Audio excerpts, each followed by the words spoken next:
Yo, what is going on, everyone? My name is Nick, or The Notorious Fantasy, and in today's video, we're going to be going over your wide receiver start or sit decisions for week number 1 of the 2023 fantasy football season. We are going to start with Thursday Night Football and go in depth into every single matchup on the week all the way until Monday Night Football, and I'll be telling you guys whether you should start or sit the wide receivers in every single game. But before we could get into things, I would like to ask that if you guys are new to the channel and you do end up enjoying today's video, that you please make sure to hit that subscribe button down below. And while you're down there, whether you are new to the channel or not, please make sure they do leave a like on today's video. It would help me out a ton. If you want to follow me on Twitter, please do so at NotoriousFantasy. And if you want my weekly rankings, check out the Patreon, link in the video description, for $7.50. The weekly rankings will be posted a little bit later tonight and updated throughout the week. And I also answer every single question asked to me on there. So without further ado, let's get into my week numero uno wide receiver start or sit decisions for the 2023 fantasy football season. We begin with Thursday Night Football, the Detroit Lions at the Kansas City Chiefs. Now, for the Chiefs, Travis Kelce did end up hyperextending his knee today in practice. Now, this could be an injury that is not as severe as some are reporting, but this also could be a scenario where Travis Kelce misses the first 2 or 3 games of the season. This game is on Thursday. It's not on Sunday, so I think the availability of Travis Kelce is 100% in question here, and I wouldn't be shocked at all if we don't see Travis Kelce in week 1 against the Lions. That does open a huge door for Kadarius Toney, Sky Moore, or MVS to succeed in this game. The problem is, we all know deep down that Patrick Mahomes, outside of Travis Kelce, loves to spread the ball out. He's like Oprah Winfrey. You get the ball, you get the ball, you all get the ball. So if I had to guess which wide receiver ends up getting the most targets in this game, it would be Sky Moore. Kadarius Toney is coming off of an injury. This is a guy that is going to be used in terms of having lower snap share, in my opinion, in this offense. Could he score a touchdown? Yes. But do I want to start him in week 1? No. If I had to start any of them,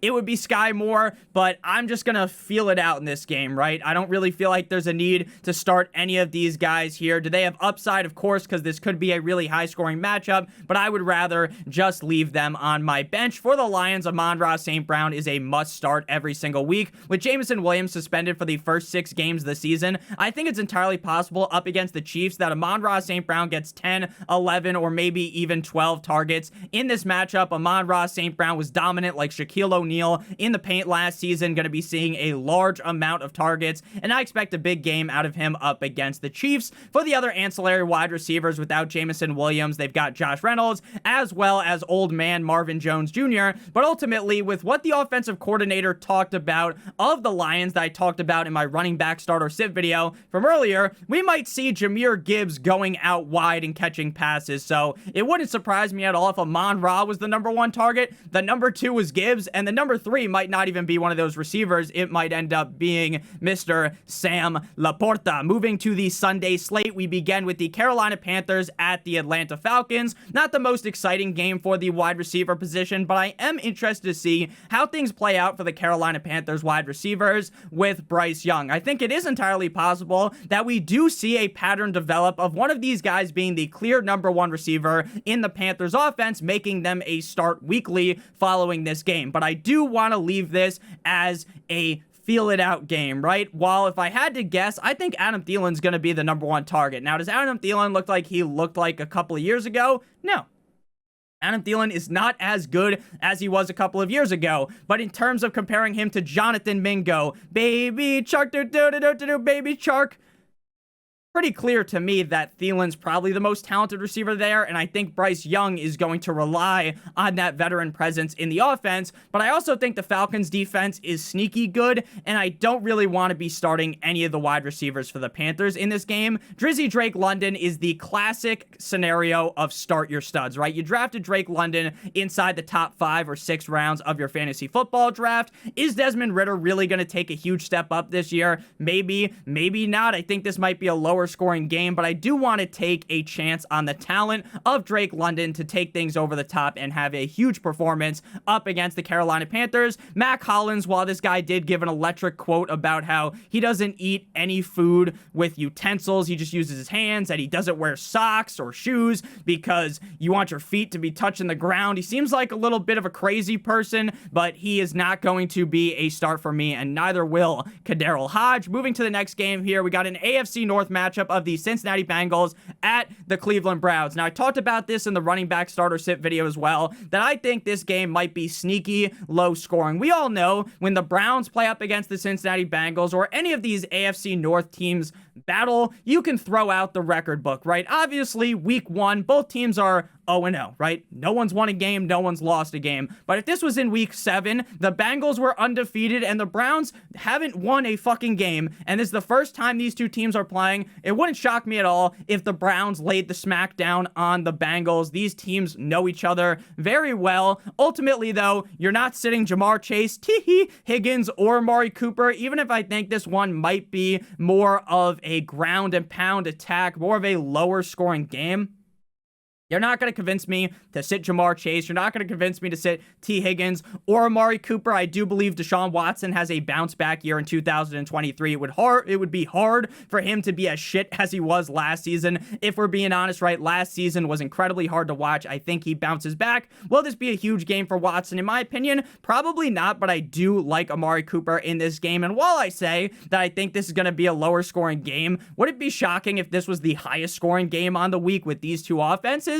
It shouldn't really be. Tyler, Boyd is going to be a sit for me. Now, if you just want to lock in like 9 PPR fantasy points, then go ahead and play Tyler Boyd. But at the end of the day, I am looking for more upside than that. I'm not looking for the safety net, the condom around my team, so I'm not playing Tyler Boyd unless there's an injury to Chase or Higgins. Knock on wood, we don't root for injuries. Elijah Moore is a guy that I've been talking up all fantasy football offseason. I love the fact that Elijah Moore goes from the dysfunctional Jets and the quarterback situation there to Deshaun Watson, who I think is going to be a little bit better. Ultimately, the Jets will probably have a better record than the Browns, but Elijah Moore had to deal with a bunch of bullshit in his career thus far. I think this is going to be a great move for his career, but in week number 1, I'm going to let him ride the pine. Same thing goes with Donovan Peoples-Jones to me. He's demoted to the wide receiver 3 scenario, or the wide receiver 3 role for the Browns in terms of targets. Moving next to the Jacksonville Jaguars at the Indianapolis Colts, another division rivalry. We got the first ever start of Anthony Richardson. So Michael Pittman Jr. is a start. I talked him up all offseason, giving him the gawk 9,000, talking about how this man is going to see an insane target share in this offense. He's going to be one of the most targeted wide receivers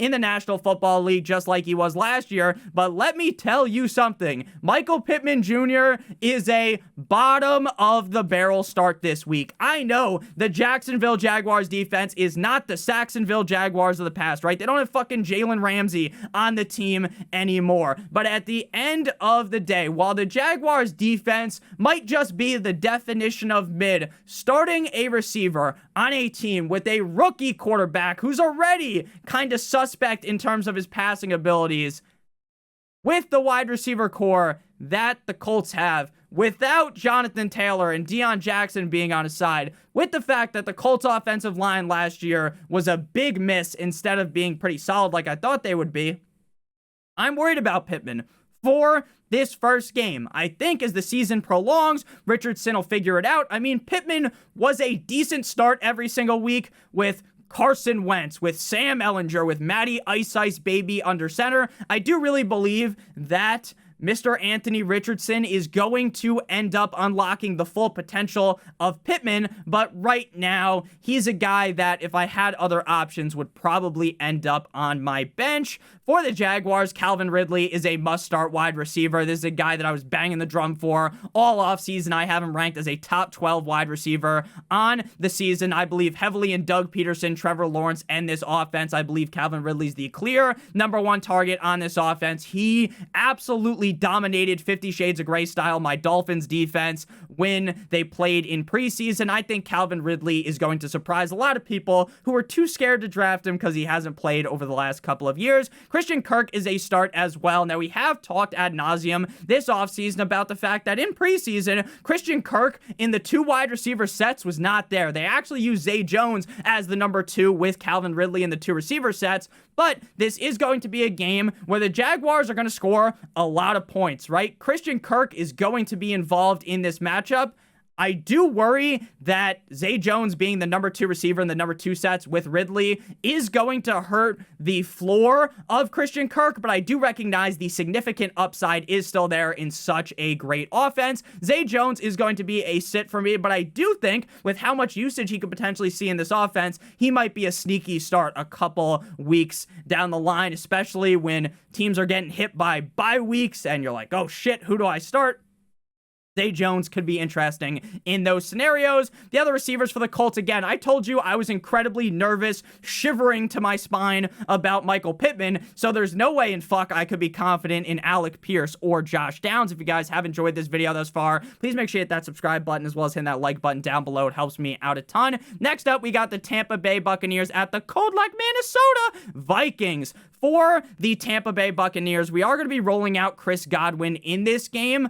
I do like Mike Evans this year, and I think people are severely underrating him, but the problem is in week 1 with Baker Mayfield, even though the Vikings defense is far from ideal, I know they added in Brian Flores as their defensive coordinator, and I think Brian Flores is an excellent defensive coordinator.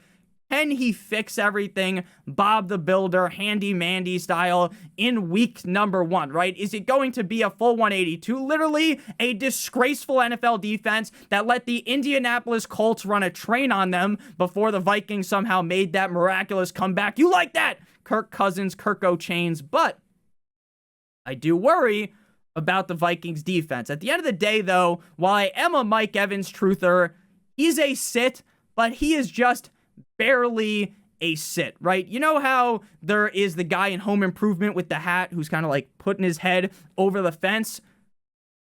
Mike Evans' head is just below the fence, right? He's just like, you can see the tip of his head there, right? So if you wanted to start him, you definitely could, but he would not be ranked inside of my top 33 wide receivers on the week. But again, that doesn't mean that I hate him. I am just a little bit nervous about Baker. I think Chris Godwin is much safer. You know the volume is going to be there. Last year, he was actually coming off of a pretty substantial injury, so we could actually see Chris Godwin greatly improve in 2023 compared to 2022, even though the quarterback situation is worse. But then again, Tom Brady was not the same Tom Brady of yesteryears last season, right? That version of Tom Brady had half of his fucking foot in the retirement home. For the Minnesota Vikings, Justin Jefferson, obviously a must start. I don't really need to talk too much about that. The Buccaneers defense isn't all that great either this season. Justin Jefferson could easily be the number 1 receiver on the week, but again, anyone with half of a fucking brain already knew they were starting Justin Jefferson, right? It's not some, you're not gonna have an epiphany from watching this video to start Jefferson.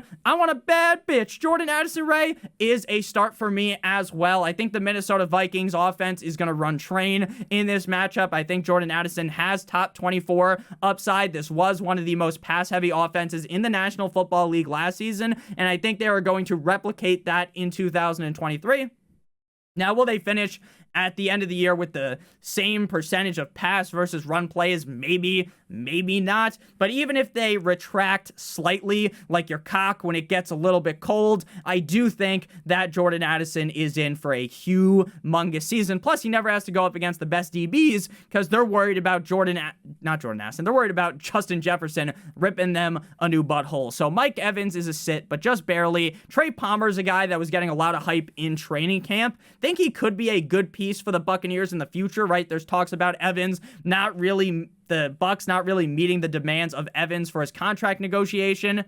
So maybe Palmer's the future in Tampa Bay, but in his rookie year with Evans and Godwin there, I am not doing that. KJ Osborne is a guy that is interesting. We've seen him in years past have some pretty big games, but we haven't really seen him do it consistently. So with Jordan Addison there and Hawkinson, I would be hard-pressed to start KJ Osborne. Moving next to the Les Titans at the New Orleans Saints.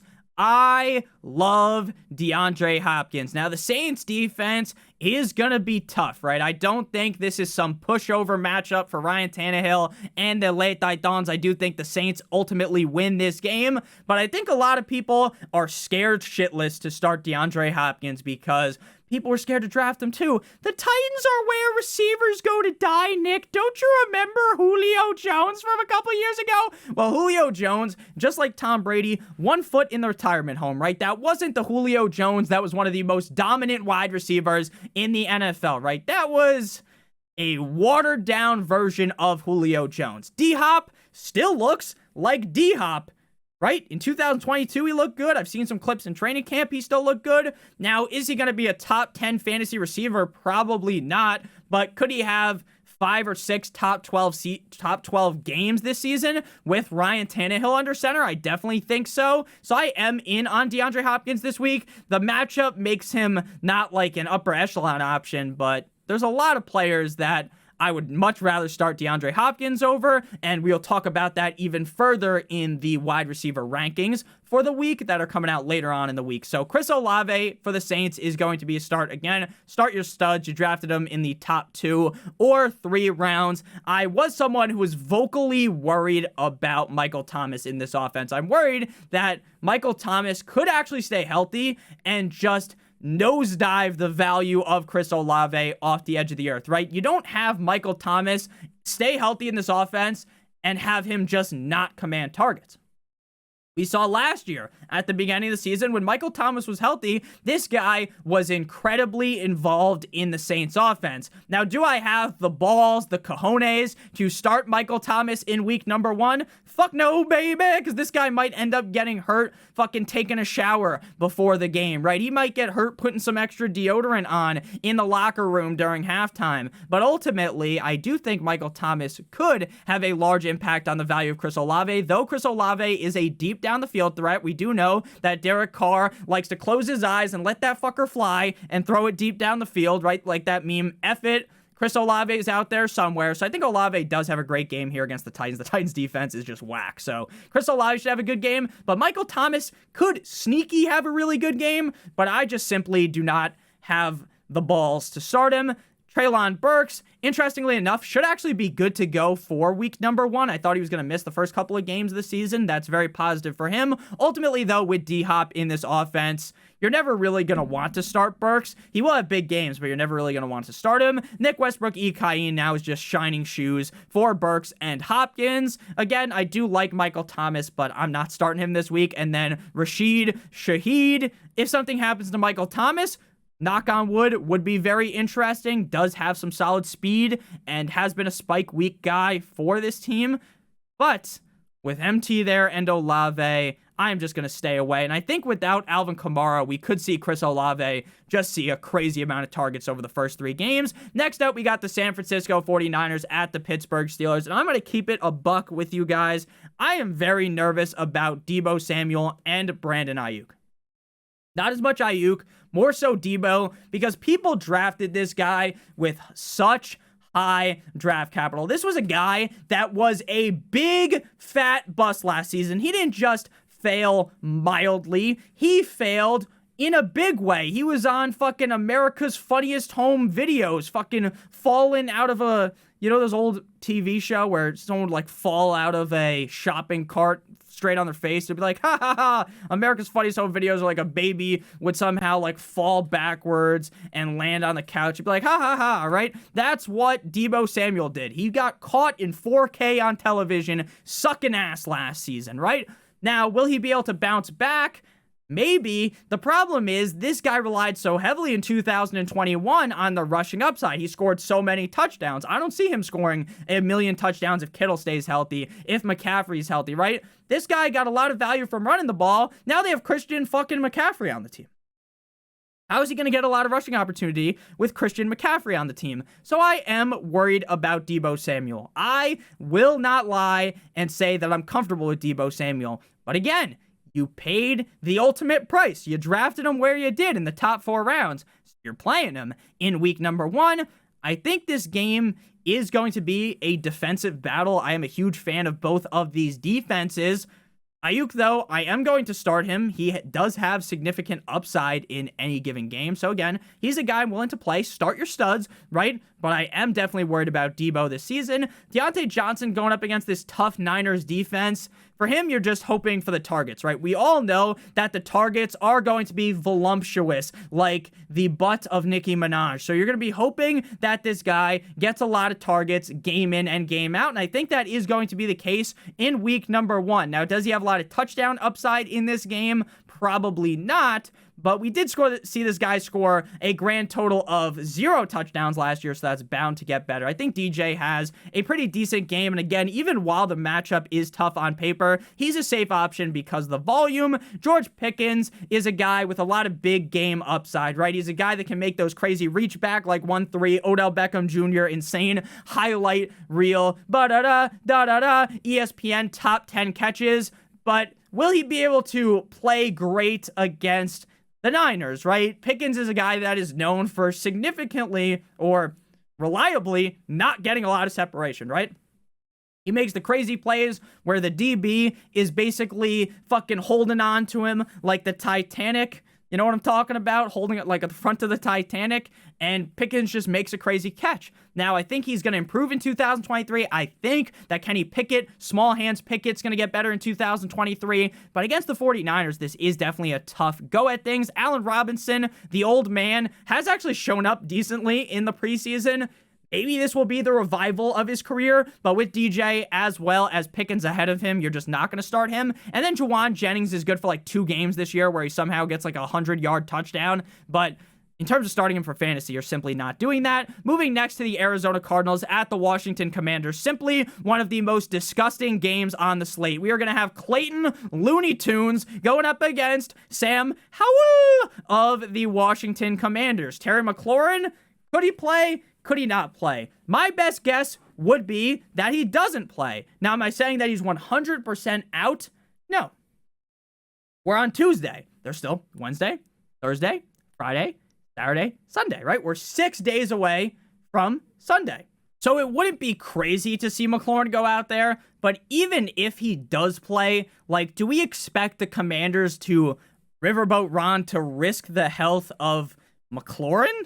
I wouldn't think so, right? If he goes out there, sure, maybe he plays some snaps, right? It wouldn't be surprising if he was out there in a limited fashion, but to put him out there 100% of the time or a very high snap share would just be stupid. But we have seen in the past that Riverboat Ron just might be a fucking idiot, right? Like, this is a guy that was getting the Gawk 9000, the sucky, right? Everyone was basically just slobbering on this guy when he was the Panthers head coach, all the Cam Newton stuff. But once he got to Washington, it was like last year he forgot that they were eliminated from the playoffs. Like, he didn't know they had to win that game. And then earlier, a couple weeks ago, came out that he didn't realize how good Sam Howell was. Well, like, you're the head coach of the Commanders, so how did you not know that? Like, the fuck? Like, that really confused me. So maybe he's a little bit crazy, but I think Eric Bieniemy will even him out there, you know, rub his back, give him a nice massage, Deshaun Watson style, and tell him to cool down with McLaurin. So I don't think we see a lot of McLaurin. If we don't see McLaurin, we are going to see a whole lot of Dotson up against a garbage Arizona Cardinals defense. I think Jahan Dotson's going to be going to Pound Town all night long up against that Cardinals defense. I think that Jahan Dotson could finish as a top 12 wide receiver on the week. We've seen spike games out of him last season. This guy's a first-round NFL draft pick up against a cupcake soft serve, soft as baby shit matchup up against the Cardinals. I am in love with Jahan Dotson for this spot. For the Cardinals, I know the Commanders are not some world-beating defense. They're not the 85 Bears, but with Clayton Tune under center, there is no way I can reasonably tell anyone to start Hollywood Brown, Rondell Moore, or Michael Wilson, even with all this hype of Michael Wilson out of training camp. With Clayton Tune, there's just no way. And look, could Hollywood Brown get wide open, catch like some 70-yard bomb and score a touchdown? Yes, right? That's what Hollywood Brown does. But you want to start him? No, right? Like, who in their right mind wants to start any of these Cardinals guys besides, in my opinion, Connor? Next up, we got the Houston Texans at the Baltimore Ravens. We're sitting everybody in this game. First ever game for CJ Stroud in the National Football League. Notoriously threw a terrible pick in his first preseason action. I do love Nico Collins this season. I have been talking him up all offseason as the number one receiver, the head of the table, Roman Reigns of this offense. But, not starting him in week one against the Ravens defense, not starting Mechie or Robert Woods. This is another one of those classic feel it out scenarios, right? See what happens week one, see what happens week two, and then maybe you can throw Nico Collins into your lineup. For the Ravens, I'm also going to be feeling things out, right? With Rashad Master Bateman, Zay Flowers, and Odell Beckham Jr. healthy, who's the number one target? To me, I would think the number one target is going to end up being Rashad Bateman, but the number one target might also just be Mark Andrews, and all of these guys end up as bums in this game. Now, the problem is they're playing up against the Texans, and while I think the Texans defense has greatly improved from last season, do we really expect the Texans to hold down the Ravens? No. Could Flowers, Odell, or Bateman have a week-winning game? I'm talking about a game where they have the game breaker from NFL Street, where they're just fucking running uncovered, no one could tackle them, just doing the Billy Strutt, Conor McGregor style directly into the end zone. That wouldn't be surprising at all. Maybe all three of them score a tug in this game. Wouldn't be crazy. But again, it's week one. None of these guys were guys you had to draft super early on. So unless you're in a league where you have to start 3 receivers, 2 flexes, or 3 flexes, sure, if I had to guess, I would start Bateman. But this is not really a game where I want to be starting any of these receivers, if I'm being honest with you. They all kind of do have upside on Baltimore, I will acknowledge that, but too scary, in my opinion, to roll them out in week number one. Moving next to the Green Bay Packers at the Chicago Bears, a heated rivalry of the Packers versus the Bears, but without Mr. Discount Double Check, the owner of the Chicago Bears. He says that himself. Now with the Jets, this could be an interesting one. Now, a lot of people are very scared of love me tender, love me sweet Jordan Love, but I'm not as scared. Now, I have been on record saying multiple times that I don't think that Jordan Love will live up to the Rodgers, the Brett Favre, right? These quarterbacks that the Packers have had over the last a gazillion years, right? But I don't think anyone should expect that, right? Maybe Packers fans expect it because they have been spoiled with greatness at the quarterback position. But could Jordan Love be like the 18th or 20th best quarterback in the NFL? Yeah. And could that, fucking LA Knight. And could he be good enough to elevate Watson to be a top 12 receiver? I think so. Like, Aaron Rodgers wasn't surgical last season, right? He wasn't slicing and dicing his way through the defenses, and Watson still found a way to be productive. In training camp, he's the clear number one. There were a lot of reports that him, Jordan Love, and Watson have a great connection, 5G LTE. Against the Bears defense, these aren't the Bears defense from the last couple of years. Again, they're no schlubs, but I think Christian Watson has a pretty solid day. Between him and DJ Moore, I have these guys on a lot of my teams. These are two of my favorite mid-round wide receivers to target. If I had to pick one or the other, which I think is going to be a predicament for me in one league, I think I would lean Christian Watson because he has a much softer cornerback matchup compared to DJ Moore. Wiki DJ Moore. But it is definitely close, and I am still a large fan of DJ Moore. Speaking of DJ Moore, he is a start as well. There's been so many reports about him and Justin Fields' rapport as well. Justin Fields going as far as saying as his life is forever better for having DJ Moore on this team. I know Justin Fields didn't look like the best passer last year, but it's hard to look like a great passer when Darnell Mooney and Chase Claypool are your number 2 and number 1 wide receivers, right? So I think the addition of DJ Moore is huge for the upside of Justin Fields. I think DJ Moore has quite a solid showing here up against the Packers, but his upside is limited by the fact that the Packers defense is pretty solid. Darnell, here comes the Mooney, and Chase Claypool are going to be sits for me again. With DJ Moore being such a big presence on this team, I believe he's going to see a humongous target share, be peppered all the time, game in and game out. I just don't really want to be starting Mooney or Claypool. Romeo Doubs or Jaden Reed, I think one of these guys are going to be interesting for fantasy this year. I guess if I had to guess, it would be Romeo Doubs, but I do actually like Jaden Reed more. So we'll see how this plays out in week 1 as well as to infinity and beyond this season. But right now for week 1, Watson and Moore are the only guys I'm rolling out for the Packers and the Chicago Bears. But before we move on into the final games on the slate, I would like to give you guys a quick word for our friends and our sponsor over at Underdog Fantasy. Now, I know you guys have already done all your fantasy football drafts. You might be in 4, 5,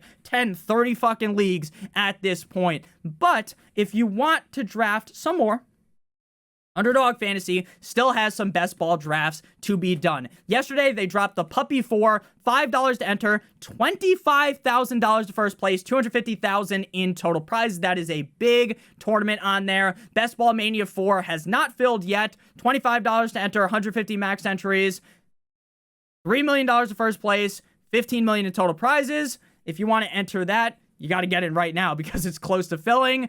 If you don't know what best ball is, it's the best part about fantasy football. You don't have to worry about waivers, trades, or editing your lineup, the in-season management, because at the end of every single week, Underdog automatically throws the highest scores into your lineup for you, and that makes it so, hey, if you accidentally start the wrong receiver all the time or the wrong running back, they automatically go into your lineup for you, and they have huge prizes on there. If you're not interested in the big tournaments, they also have smaller games, which is basically just like a league with 11 other people, right? You buy in for as low as $3. First 2 places make money. Third place gets their money back. If this sounds interesting to you, use promo code Notorious for a first match deposit bonus of up to $100. You deposit $100. They give you an additional 100, 50 additional 50, 25 additional 25. Minimum deposit on there is $10. After this video that I finished recording, I'm going to go on there and do some more drafts, get some more shots into these tournaments before they fill. Moving next to game numero 11 on the slate, the Las Vegas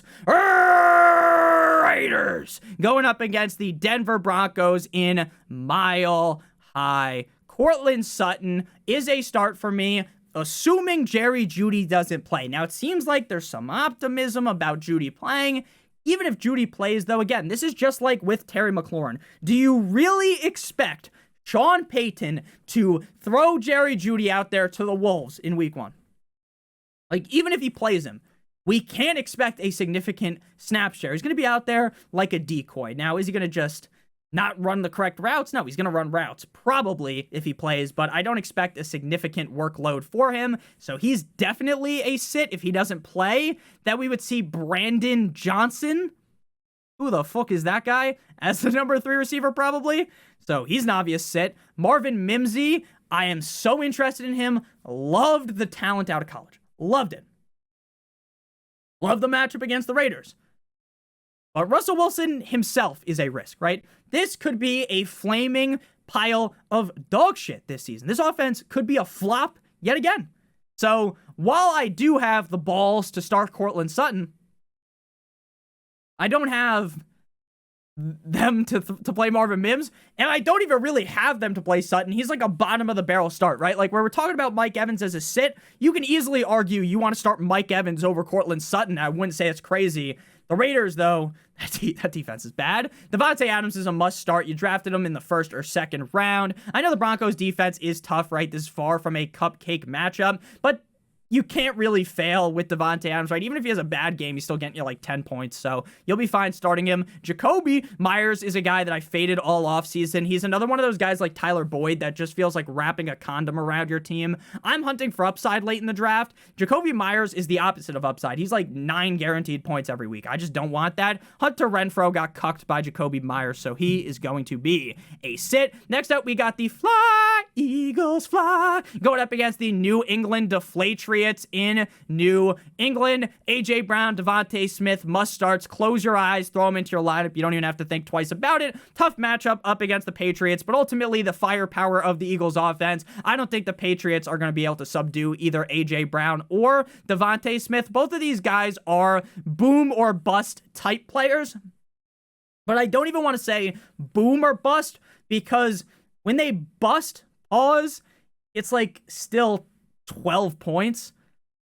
So you're not even really that mad. Like, you're not like, oh, thank God I started A.J. Brown and Devontae Smith. But the boom is why you start him, right? Here comes the boom. Here comes the boom, where they drop like 25-plus points. And that's possible against the Patriots. Quez Watkins, another one of those guys like Jawan Jennings, right? How you're watching the Eagles game, or it comes on Red Zone, and Scott Hansen's talking. It's like, oh, and the Eagles have scored a touchdown. And then you see Jalen Hurts throw a fucking nuclear warhead 50 yards down the field. And Quez Watkins is just wide open and scores a touchdown, but he's not start worthy. Speaking of missile, apparently Juju Smith-Schuster's knee is a ticking time bomb. What the fuck does that mean? They're talking about how Juju Smith-Schuster has like an explosive knee, like it's just gonna burst at any point. I was already off of Juju Smith-Schuster. One of my friends took Juju Smith-Schuster in our draft last night. I just sent him the screenshot. I was like, you just drafted this dude that has an explosive knee. Dude's too busy hitting the fucking TikTok Corvette, screwing up his knee. So you really hate to see that. Devontae Parker, Kendrick Bourne, all sits. Patriots receiver core is disgusting, and the Eagles defense is amazing. Next up, we got my Dolphins at the Los Angeles Chargers. Big game for my Dolphins, a prove-it game for the Dolphins. Are they legit, or are they a little bit fugazi, right? Are they going to be a team that is just raw dogging these bad teams, dropping their nuts on their forehead, teabagging them, and then when they go up against tough opponents, they fold? That was a lot like what we saw last season for the Dolphins. As a Dolphins fan, I'll admit it. I think we would have been much better with Tua healthy. Tua is healthy going into week number 1. He's got that brand new helmet. Bro's looking like Darth Helmet out there. Or Dark Helmet? What was his name from Spaceballs? You know what I mean, though. The dude with the big-ass helmet. That's the Darth Vader guy.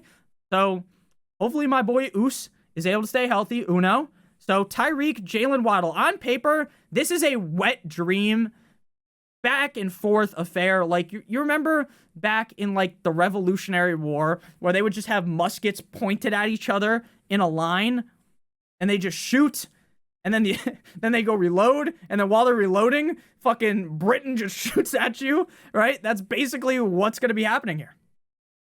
Just firepower back and forth.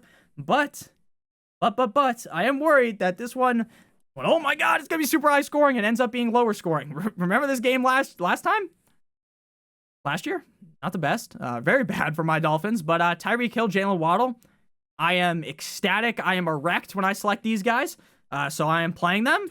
Keenan Allen, Mike Williams. I'm not a huge Mike Williams truther, but week 1, I don't really see Quentin Johnston eating too much into the target share. That could be in greater effect as we get deeper and deeper into the season. So Keenan Allen and Mike Williams week 1 definitely starts. I think Keenan Allen has potential to get locked up, don't let me out, by Xavier Howard in this spot, but they don't have Jalen Ramsey because he's hurt. Kader Kohu should be the number 2 corner for the Dolphins.